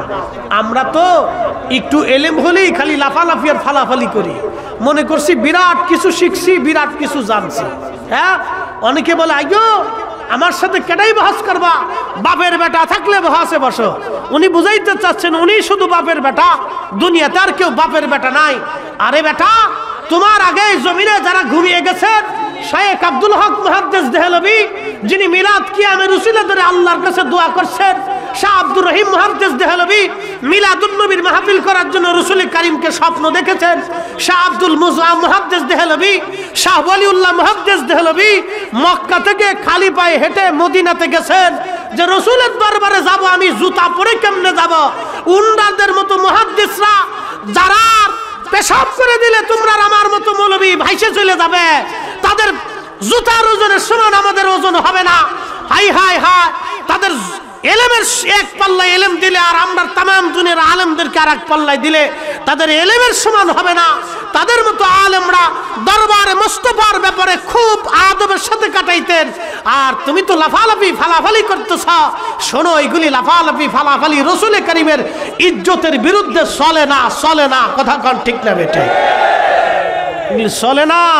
ইজ্জত আল্লাহর আকাশ থেকে, আল্লাহর আসমান থেকে বরাদ্দ হয়। তবে কেউ রাসূলের ইজ্জত ধরলে তার ইজ্জত আল্লাহ ছিনায় নেয়, ইজ্জত ছিনায় নেয়। ওলিদের সাথে দুশমনির কুফল কি বলেন তো? শাহজালাল ইয়ামানি মুজাররিদি সেই দিন গোরগোবিন্দ যদি বলতো যে আপনি মুসলিম, আল্লাহর ওলি, আপনিও দিন প্রচার করেন আপনার ওয়ালে থেকে, আমার রাজত্ব টিকে থাকুক, আমার যুদ্ধের দরকার নাই, আপনি আপনার কাজ করেন, আমি আমার কাজ করি। সেই দিন যদি শাহজালাল ইয়ামানিকে গোরগোবিন্দ সম্মান দিত, তাহলে গোরগোবিন্দর সাম্রাজ্য হারাইতো না। পৃথ্বীরাজ যদি খাজা বাবা আজমিরির সাথে দুশ্মনী না করতেন, তাহলে পৃথ্বীরাজের সাম্রাজ্য হারাইতো না। সম্রাট আকবর যদি মুজাদ্দিদ আল ফিসানির সাথে বেয়াদবি না করতেন, সম্রাট আকবরও দুনিয়ার থেকে বিতাড়িত হতো না। আরে ফেরাউন যদি মুসা নবীর সাথে দুশ্মনী না করতো, ফেরাউনের সুবরি খাইতে হতো না। নমরুদ যদি ইব্রাহিম খলিলুল্লাহর সাথে বেয়াদবি না করতো, নমরুদ জুতার বাড়ি খেয়ে মরে না। আরে আল্লাহর ওলি ও নবীদের সাথে যারা দুশ্মনী করে, বেয়াদবি করে, তারা দুনিয়ার থেকে চরম অপমানিত, অপদস্থ হয়ে কবরে যায়। কথা কন না কেন? ঠিক না বেটে? এটা চিরসত্য। এগুলি চিরসত্য মুহতারাম, এগুলি আমাদের বুঝতে হবে। সুলতান মাহমুদ গজনবী রহমাতুল্লাহ আলাইহি শাহী পোশাক ছেড়ে পানির মশক কাঁধে নিয়ে মদিনাতে হাজিদেরকে পানি পান করাইতেছে। এত বড় প্রতাপশালী একজন সুলতান, সাম্রাজ্যের সুলতান, তাকে দেখে একজন হাজি চিনে ফেলছে, বলতেছে আপনি কি সুলতান মাহমুদ গজনবী না? বলে হ্যাঁ। তো শাহী পোশাক ছেড়ে দিয়ে আপনি সাধারণ পোশাক পরে, মোটা জুব্বা পরে, আপনি কেন পানির মশক মাথায় নিয়ে এইভাবে আপনি মদিনায় হাজিদেরকে পানি পান করাচ্ছেন? বলতেছে আল্লাহর বান্দা, তুমি জানো আমি কার দরবারে আসছি? আমার দিকে তাকান, সেন্সিটিভটা বড়, ধ্যান ধারণাটা, অ্যাটিটিউড, ধ্যান ধারণাটা মানুষের সবচেয়ে বড়। দুই লোকে পুকুরের ঘাটে গেছে অজু করার, হাত মুখ ধোয়ার জন্য। তো যিনি তাহাজ্জুদ পড়ে তিনি পূর্ব পাশে, তো তাহাজ্জুদ গুজারি চিন্তা করলো, আল্লাহ ভাবছিলাম আমি একাই তাহাজ্জুদ পড়ি, এখন দেখি না আরেকজন তাহাজ্জুদ পড়ার লেগে ওযু করার জন্য আসছে। তো পুকুরের পশ্চিম পারে যেটা আছে এটা চোর, সারা রাত চুরি করে আইছে। এই চোরের পশ্চিম পাশে হাত মুখ দেওয়ার চিন্তা করে ভাবছিলাম চোর আমি একটাই আছি, কিন্তু চোর আর একটাও আছে। তো চোরের চিন্তা চোরের মতো, ভালো মানুষের চিন্তা ভালো মানুষের মতো। কি কথা কন না কেন? এটা মগজ, সেন্টিমেন্ট, জ্ঞান, মেধা, প্রজ্ঞার উপরে নির্ভর করে। তো সুলতান মাহমুদ গজনভি ডাক দিয়ে বলতেছে, শোনো, আমি তো শুধুমাত্র গজনীর সুলতান, আর আমি যার দরবারে আসছি উনি দুজাহানের সুলতান। হইছেন আরো জোরে একসাথে বলেন আল্লাহু আকবার। উনি সাইয়্যিদুল কাউনাইন ওয়াস সাকালাইন, উনি সমগ্র জাহানের সুলতান, উনি সমস্ত জগতের রহমত, উনি কঠিন হাসরের ময়দানের মাকামে মাহমুদ ওয়ালা, উনি তিনি সেই হাউজে কাউসার ওয়ালা, উনি তিনি সেই সাহেব জান্নাত, উনি তিনি সেই যে আল্লাহর আরশে মুআল্লা, ডান পাশে যার জন্য আসন বরাদ্দ থাকবে হাসরে। আমি সুলতান মাহমুদ গজনবী তার দরবারের গোলাম মাত্র, গোলামের কাজ গোলামি করা। এই জন্য শাহী পোশাক ছেড়ে দিয়ে আমি সুলতান মাহমুদ গজনবী মনিবের দরবারে গোলামি করতেছি। বুঝতে পারছেন? শোনেন, এলেম দিয়ে বিরাট বড় খালি মাদ্রাসায় পড়লে নাহু সরফ মুখস্থ করিয়া কিতাব 2-4 লাইন খালি এবার সারা পড়তে পারলে বড় হুজুর হওয়া যায় না। হ্যাঁ, কেটাই কইছি। কিয়ামতের ময়দানে আল্লাহ জিজ্ঞেস করবে, বেটা দাঁড়াও, বুখারী শরীফ পড়তে পারো কিনা, আগে সবক দাও। কিয়ামতে আল্লাহ জিজ্ঞেস করবে, বেটা দাঁড়াও, তুমি ওই যে কি বলে নাহু সরফ পারো কিনা, দাঁড়াও। কিয়ামতের ময়দানে কি আল্লাহ বলবে না কে দাঁড়াও, তাফসীরে জালালাইন এই তুমি এবার সারা করে দাও। এগুলি আল্লাহ কিয়ামতের ময়দানে জিজ্ঞেস করবে না, এগুলি জিজ্ঞাসা মোটেও করবে না। আল্লাহর দরবারে তিনি সম্মানিত। ইন্নামা ইয়াখশাল্লাহা মিন ইবাদিহিল উলামা, যার অন্তরে আল্লাহর ভয় বেশি তিনি আল্লাহর কাছে সম্মানিত। দিন মজুর রিকশাওয়ালা সারাদিন পরিশ্রম করে 500 টাকা রুজি করে, ও হালাল খেয়ে ডাল ভাত খেয়ে রাত্রিবেলা এশার নামাজ পড়ে ঘুমায়, আর আরেকজন সুদ ঘুষের হারামের কারবারি করে প্রত্যেক রাতে দিন এসে 5 লক্ষ টাকা রুজি করে, ওই টাকা দিয়ে খাসির গোশত গরুর গোশত কালা ভুনা করে রাত্রিবেলা খেয়ে এশার নামাজ পড়ে ঘুমায়। ওই সুদখোর হারামখোরের টাকার গরুর গোশত কিনে খাওয়া 1 লক্ষ বছর যদি হায়াত হয়, আর 1 লক্ষ বছর যদি ওই অবস্থায় সে নামাজ পড়ে, আর একজন দিন মজুর সে একদিন পরিশ্রম করে ডাল ভাত খেয়ে এশার নামাজ পড়ে ঘুমাইলো, তার এক দিনের এশার নামাজ আর হারামখোরের সারা জীবনের এশার নামাজ এক পাল্লায় দিলেও একজন হালাল খোর তার এশার নামাজ 1 ওয়াক্ত নামাজের সমান হবে না। কথা কোন ঠিক না বেটা? কারে কি বুঝাইতে চান? হ্যাঁ, আল্লাহর কোরআন বলছে, ইন্না আকরামাকুম ইনদাল্লাহি আতকাকুম, তিনি আল্লাহর কাছে সম্মানিত যার অন্তরে আল্লাহর তাকওয়া বেশি হবে, ভয় বেশি হবে। সে জেনারেল হতে পারে, ডাক্তার হতে পারে, ডক্টর হতে পারে, প্রিন্সিপাল হতে পারে, অধ্যক্ষ হতে পারে, উপাধ্যক্ষ হতে পারে, দিন মজুর হতে পারে, রিক্সাওয়ালা হতে পারে, ভ্যানওয়ালা হতে পারে, শ্রমিক হতে পারে, অশিক্ষিত হতে পারে, খাবাগুবা হতে পারে। যার অন্তরে আল্লাহর ভয় বেশি, আল্লাহর দাম তার কাছেই বেশি। না টালাওয়াত, কে নাহু সরফ মুখস্থ করলো, কে ইবারত ছাড়া কিতাব পড়তে পারলো, কে কত দলিল মুখস্থ করছে, এইগুলি দিয়ে কিয়ামতের ময়দানে নাজাতের জরিয়া নাই, রাসূলুল্লাহর দরবারে জায়গা নাই। যদি তাই হতো তাহলে বেলালের জায়গা হতো না, হযরত ওয়াসাল কারনির জায়গা হতো না, খাব্বাবের জায়গা হতো না, আবু যার গিফারির জায়গা হতো না। রাসূলুল্লাহর কদমে সেই উম্মতের জায়গা হবে যার অন্তরে রাসূলুল্লাহর প্রেম বেশি হবে, প্রেম বেশি হবে, প্রেম বেশি হবে, ভালোবাসা বেশি থাকবে। সে দিন মজুর হতে পারে, জেনারেল হতে পারে, অশিক্ষিত হতে পারে। কথা বলে ঠিক না?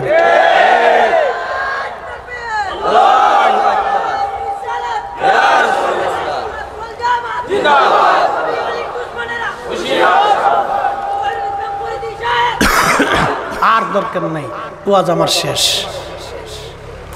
আল্লামা ডক্টর সাইফুল আজম বাবর আল আজহারী সাহেব আসবেন, উনি আলোচনা করবেন। উনি আরো অত্যন্ত চমৎকার আলোচনা করেন। ওনার আলোচনা আরো গভীর থেকে ইনশাল্লাহ সুন্দর আলোচনা আপনারা শুনবেন। এটা কত তারিখে?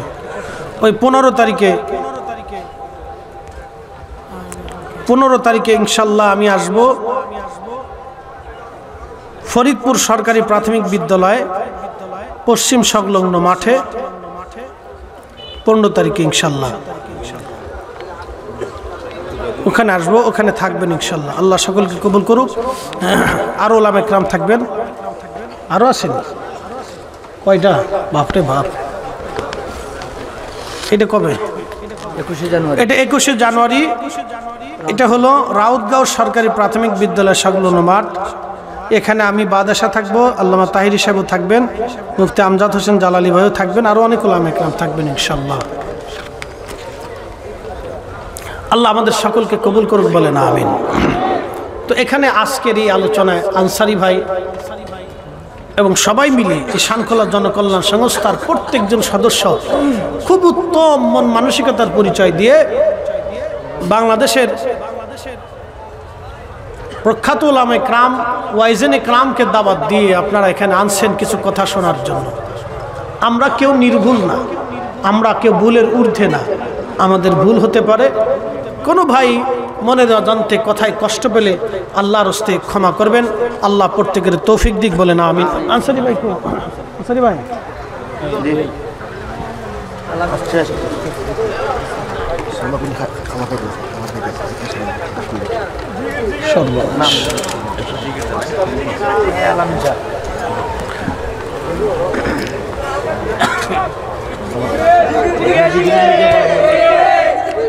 জিকির হইব তো ঠিক আছে।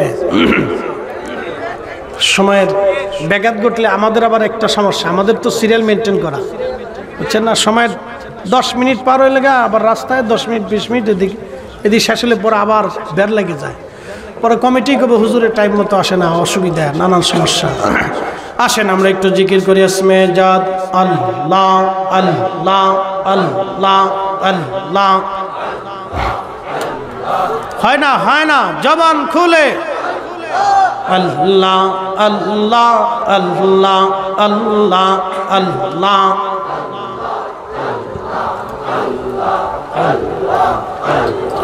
নবীজি গোলামের দেখা দিবেন আল্লাহ আল্লাহ আল্লাহ।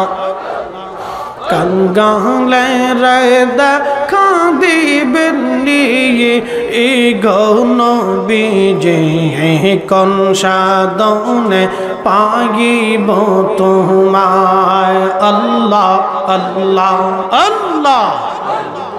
জবান খুলে একসাথে গোলামের দেখা দিবেন ই নবীজি কোন সাধনে পাইব তোমায় আল্লাহ আল্লাহ।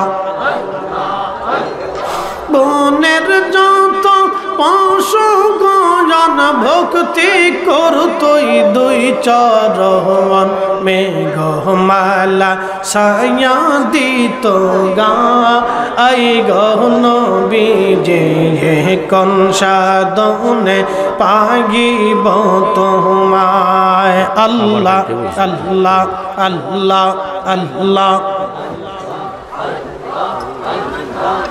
কালেকশন আছে, উপস্থিত কালেকশন একসাথে আল্লাহ আল্লাহ আল্লাহ। গোলামের দেখা দিবেন ই নবীজি কোন সাধনে পাইব তোমায় আল্লাহ আল্লাহ আল্লাহ। কালিয়ার বেজে মাখাদি যার দেশে বকরি চরার বন জঙ্গলা আই নবীজি কোন সাধনে পাইব তোমায় আল্লাহ আল্লাহ। গোলামের দেখা দিবেন ই গনবী যে কোন সাধনে পাইব তোমায় আল্লাহ আল্লাহ লা ইলাহা ইল্লাল্লাহু মুহাম্মাদুর রাসূলুল্লাহ সাল্লাল্লাহু আলাইহি ওয়াসাল্লাম। শোনেন, আমাদের এই আজহারি সাহেব আসতেছেন, তো আমরা এই ফাঁকে ছোট্ট একটু কাজ আমাদের বাকি আছে, সামান্য একটু, বেশি কিছু না। আপনাদের খেদমতে আমাদের একটা আরজি, এই দুটা প্রশ্ন করি, আমার দিকে তাকান। একটা আমের বিচি থেকে 50 বছর আম গাছ দিয়ে আম ফল যিনি খাওয়ান সে মালিককে? আচ্ছা, একটা মাছের ভিতর থেকে কোষ দিয়ে ডিম দিয়ে হাজার হাজার মাছ যিনি দেন সে মালিককে? মনোযোগ দেন। যেই আল্লাহ একটা আম গাছ থেকে 50 বছর আম খাওয়াইতে পারে, যে আল্লাহ একটা মাছ থেকে হাজার হাজার মাছ দিতে পারে, সে আল্লাহ 1 টাকা দানের বিনিময়ে 700 গুণ বাড়াইতে পারে না? বিশ্বাস আছে? না না, আওয়াজে বোঝা যাচ্ছে না, জোরে বলেন। একই নাচেনি, একই নাচে, বিশ্বাস আছে? আসেনি? যদি বিশ্বাস থাকে, আল্লাহ বলছেন ওয়ানফিকু মিম্মা রাযাকনাকুম মিন ক্বাবলি আইয়াতিয়া আহাদাকুমুল মাউত। মরণ আসার আগে তুমি আল্লাহর রাস্তায় দান করো, মৃত্যু আসার আগে দাও। এই উপস্থিতভাবে ভলেন্টিয়াররা যাবে, আপনারা খুশি মনে যে যা পারেন এই মাহফিলের জন্য আজহারি সাহেব আসার আগে খুশি মনে আপনারা সকলে শরীক থাকবেন, যে যা পারেন শরীক থাকবেন খুশি মনে। আচ্ছা ঠিক আছে, খুশি মনে। ভলেন্টিয়াররা কই? আসেনি? গেছে? ভলেন্টিয়াররা গেছে। যাদের হাতে ব্যাগ আছে আপনারা তার কাছে দেন, খুশি মনে পকেটে হাত দেন। একদিন মাটির ভিতরে হবে ঘরে মন আমার, কেন বান্ধ দালান ঘর? মন আমার কেন বান্ধ দালান ঘর? আমাদের অনেক মুরব্বীরা কবর থেকে দোয়ার প্রতীক্ষায় তাকিয়ে আছে, আমরা তাদের দোয়ার জন্য